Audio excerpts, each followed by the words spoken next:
Hey, it is the start of a brand new week for me, and I've got a few bits and bobs that I need to do this week, as well as a brand new painting. But the first thing that I'm going to be doing is fixing my pictures that I've just finished. But I've got to get these fixatived. This one's already done, but I've got to get the rhino, the elephant, the leopard, and the buffalo fixative, varnished, and then packaged up and get them ready to go to their new home.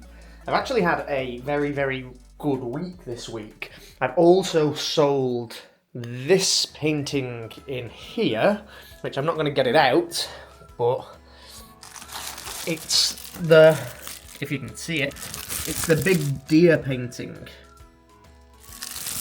there, which I called Beneath the Burning Sky. So that's going to the US. So one of my jobs this week is making sure that that gets packaged up. And I also want to start a new painting on this canvas, so you're going to see a little bit of a behind the scenes of that as well. But now I need to go downstairs and get those pictures varnished. I normally use this Winsor & Newton one, but there's not really very much in there. So I'm just going to use this one instead.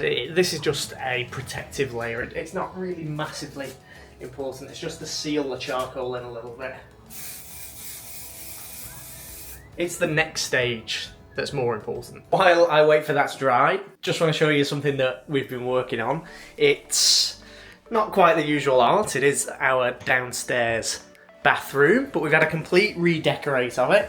We did all this like wooden paneling, this wallpapering, and we've put in this custom painting that me and Amber did together, as well as this light up here, which is really cool. That comes on when we walk in the room. That's just a battery powered one. It's from Amazon, I think, so if anyone's interested in like getting lights for your artwork, it was so easy to put up. It just elevates the space. I've never ever put like lighting on paintings before, but it has absolutely made a difference, and it just makes it look so much fancier in here. And then I made this frame myself. This is just literally a plywood floater frame that I made, and I just think it looks really cool and quite rustic in here. Like, I don't think you'd be able to tell it was plywood from the video. You can see it in real life. It was just sort of a quick knock together frame. Instead of spending 50 quid on the frame, I think I spent about 5, so that's always good. And if it's something you're interested in, I could put a little video together about how I actually made the frame and how I could make frames like that, because I think I'm going to do it more often. So just let me know if that's something that you'd be interested in seeing. But yeah, here's our nice newly decorated bathroom, which I absolutely love. And oh, and this mirror here, this is really cool. Amber's dad made this for us, so we've got a nice custom mirror in there as well. Hi. But really happy with it, how it turned out. This is my first ever wallpapering job as well. I've never wallpapered up and around, well, I've never wallpapered anything, but oh my god, wallpapering around this was so hard and so confusing, but I think I managed to do it. Anyway, I'm hoping that's now dry, so I'm going to go back outside and do the next step. A satin spray varnish. And this is just going to protect that charcoal from being moved. Basically, when I do the next step, it's going to be a brush-on varnish. I try and use a non-removable varnish, but I don't have any. And I've just got this new acrylic varnish from Montana Spray, and I've never actually used this before. So I'm going to hope it works okay. It looks like it works good. I'm not sure if it's non-removable or not, but it doesn't really matter for these pictures. But normally if I'm doing like a bigger picture or I'm doing a painting, I will double check that it is non-removable for this step. But for now, it doesn't really matter.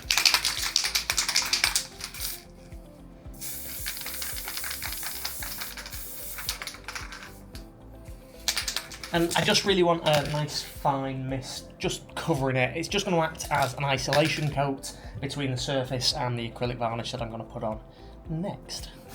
While I wait for that to dry, and it could take a few hours, I've left them outside under the shelter.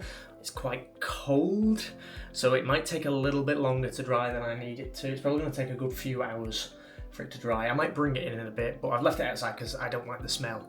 The smell of varnish inside my house it just lingers around. So I do it outside, under the cover, so hopefully it'll dry. But while I wait for that, the next thing I've got to do involves this big package, which is a big print, one of my limited edition G-Clay prints, which is gonna be going off to a new home in America. So I just need to unpack this, I need to sign it, and then repackage it and then send it off. So that's what we're gonna do now. I've switched to my microphone because Amber's in here as well doing some arty stuff, and she'd kill me if I showed her on camera because she's wearing a dressing gown. She's giving me evils now as I speak, so maybe I shouldn't have said that. But I'm gonna unpackage this and gonna get it signed and ready to send off. Ready to send off? Ready to send off. The company that I use for my prints is called Zabbage. They've been absolutely fantastic. Quality of the pieces that they send are absolutely brilliant. So if you are in need of prints, great place to go. So this is quite a large print. It's, I think, 60 by 80 centimeters. I don't really need to unroll it all the way because I'm not sending it flat. I'm going to be sending it rolled in that tube. But let me just see if I can show you it. In fact, I'm going to just come and grab the camera and show you. So here is the print. I mean, the quality of that print is unbelievable. This is one of my paintings, the Winter Sentinel, which was about this size. In fact, I think it was exactly this size. So this is a to scale replica of the painting done on paper. And this is probably one of my favorite paintings that I've done. I just love the light on the wolf. I've done a limited edition run of prints of these, so there's not that many, and once they're gone, they are gone. And I do have them in two sizes as well. There's this big size and then a smaller size. But I'm gonna get this signed and then rolled back up, put in the tube, and then sent off to its new owner. I have to be very careful when I'm doing stuff like this because I've got the picture here, and then behind me, I've got a little trip hazard. Ain't that right? Ain't that right? Good girl. Next up on my to-do list is tidy this tip of a studio up.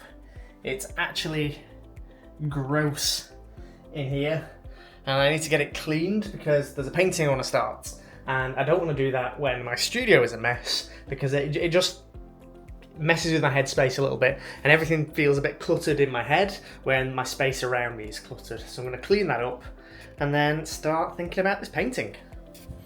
It feels a bit weird walking into a clean studio, but here we are.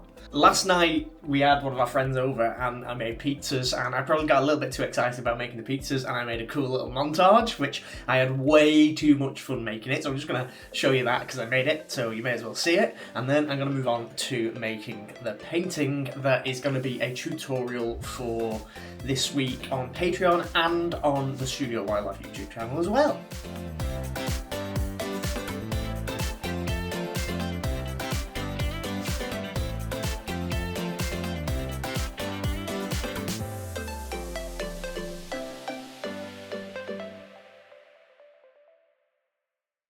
I don't know why, but I just got so much enjoyment out of making the pizza. I love making pizza, but also making that little montage. And yes, I have magically changed outfits. That is because it is the end of another day, and I have spent today working on my next tutorial painting for YouTube and for Patreon. So it is this lion painting, and I have spent the day, well, 2 days technically, creating a step-by-step tutorial for this painting, starting with the underpainting, then moving on to a beginner-friendly blocking, then a more intermediate stage, and then finally a little bit more of an advanced painting stage where we go in and add all of the tiny details. And I'm basically going to make a video that's sort of like an introductory video to that on my Studio Wildlife channel to help anyone that wants access to it, and then a longer 4-video series which is going to be on my Patreon with like all of the colour mixing stuff, all of the materials I'm using, the reference photo I used, and yeah, hopefully we're going to be able to create a cool couple of paintings, and it's going to help people with their acrylic painting techniques. Next week, I'm going to be working on this bigger canvas, and that's what I said originally in the beginning of this video, that I was going to work on this, and I just didn't get around to it. So hopefully that is going to be on my cards for the next video. But as always, thank you so much for watching, and I'll see you next time.